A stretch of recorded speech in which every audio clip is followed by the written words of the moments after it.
Yesterday's prophecies, today's headlines. This is the Hal Lindsey Report. And now, Hal Lindsey. Good evening and welcome to this special edition of the Hal Lindsey Report. I call this a special edition for two reasons. First, this is our 250th report. For almost 5 years now, God has allowed me to sit in this chair and share with you my perspective on the last day's events unfolding right before our eyes. And I want you to know how much I appreciate your faithfulness to support this ministry through those years. Because of God's provision through your generosity, this program is broadcast across America and around the world many times each week. There will be a reward in heaven for those of you who have stood with me as a watchman on the wall to spread the good news that Jesus Christ is coming soon. So thank you again for your faithfulness. Then I also call this a special edition because it is our Thanksgiving program. In a few minutes, I want to share with you some thoughts about what true Thanksgiving is and how important Thanksgiving is to God. But first, let's see what's happening with our friends in the Middle East. In the 2 weeks since the midterm elections, there has been much speculation about the effect of President Obama's loss of control of the domestic agenda.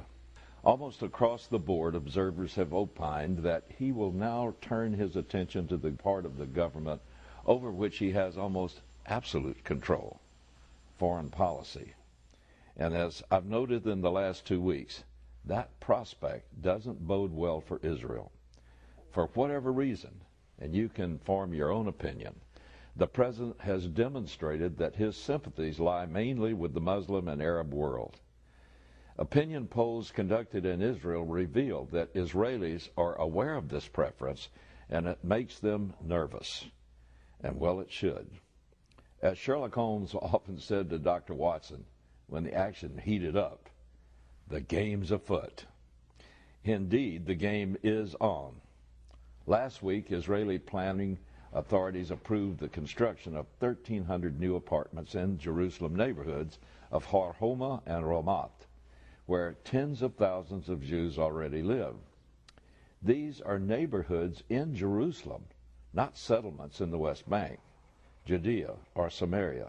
These apartments are being built in the part of Jerusalem over which there is no contention about it being Israel's Jerusalem. The Palestinian authorities, though, set up a howl and demanded that the international community take action.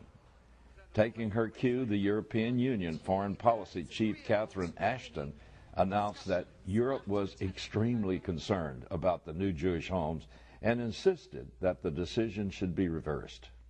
While traveling in Indonesia, President Obama couldn't resist the call to action. He told reporters that this kind of activity is never helpful when it comes to peace negotiations. Two things caught my attention about that comment. First, he made that pronouncement while in the world's largest Muslim nation. I'm sure it played well there. Second, he wouldn't express that opinion about the Ground Zero Mosque in his own country, but he feels it appropriate to express it about a building project in another sovereign nation. Israeli Prime Minister Benjamin Netanyahu told Fox News that Israel's critics were grossly exaggerating the issue. He said, "You're talking about a handful of apartments that really don't affect the map at all, contrary to impressions that might be perceived from certain news reports.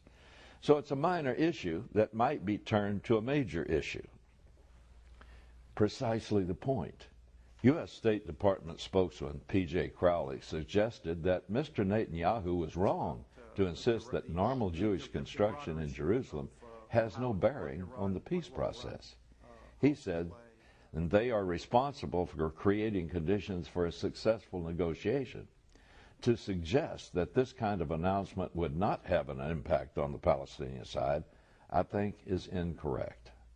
Mahmoud Abbas couldn't have said it better. But the Israelis didn't take these barbs lying down. Netanyahu's office responded by issuing a statement reminding the U.S. and Europe Jerusalem is not a settlement. Jerusalem is the capital of the state of Israel. Israel has never accepted upon itself restrictions of any kind on construction in Jerusalem. Israel sees no connection between the diplomatic process and planning and building policy in Jerusalem, which has not changed in 40 years. The Israelis have cautioned the international community against giving the Palestinian leadership the justification it needs to refuse reaching a peace agreement. Some Knesset members have noted that Israel has been building homes for Jews in Jewish neighborhoods of Jerusalem for 40 years, and that policy has never prevented peace talks before. But the Palestinians are taking the lead of President Obama and Ms. Ashton and demanding that the international community immediately recognize a unilateral Palestinian Declaration of Independence.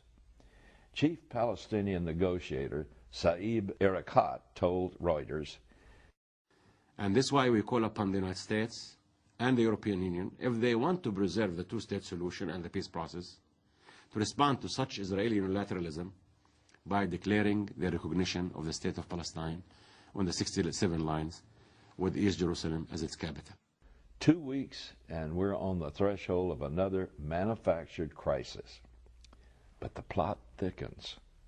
Israel Today news magazine is reporting that in the midst of the crisis, the Obama administration is apparently offering Israel a deal to play along with the president's plan.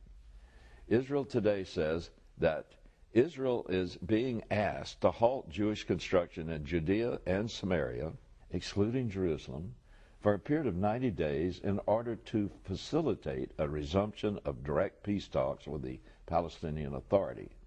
In return, the Obama administration will, number one, take more seriously Israel's security demands. Fancy that. Number two, use its veto power at the UN to block a unilateral Palestinian Declaration of Independence and other resolutions aimed at delegitimizing Israel. Number three, protect Israel from the scrutiny of International Atomic Energy Agency. And four, provide Israel free of charge with an additional 20 F-35 Joint Strike Fighter jets. Now you may be asking yourself why the U.S. would reward Israel for stopping construction in Judea and Samaria, yet exclude Jerusalem within days of President Obama criticizing them precisely for building in Jerusalem. Of course, the Israeli military establishment is drooling over the prospect of 20 F-35s free, but others in the Israeli government smell a trap. Besides, they would not receive the first F-35 until 2020. Palestinian spokesman Saeb Erekat said that the exclusion of Jerusalem from the building freeze and the 90-day time limit were non-starters.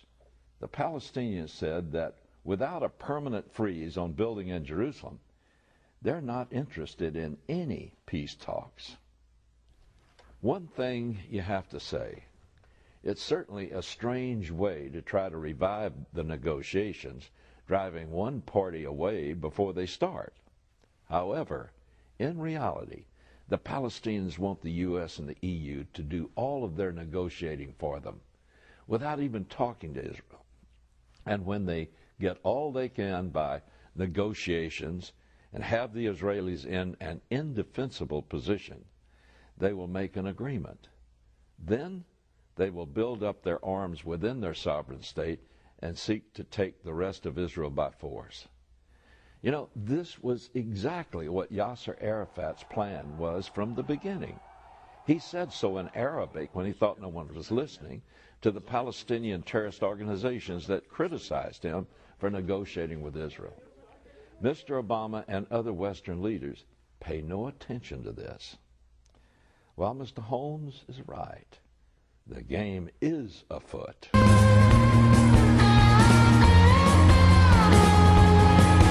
the city of blinding lights. Boy, you know, the less you feel. Some pray for, others steal. Blessings not just for the ones who kneel. Luckily,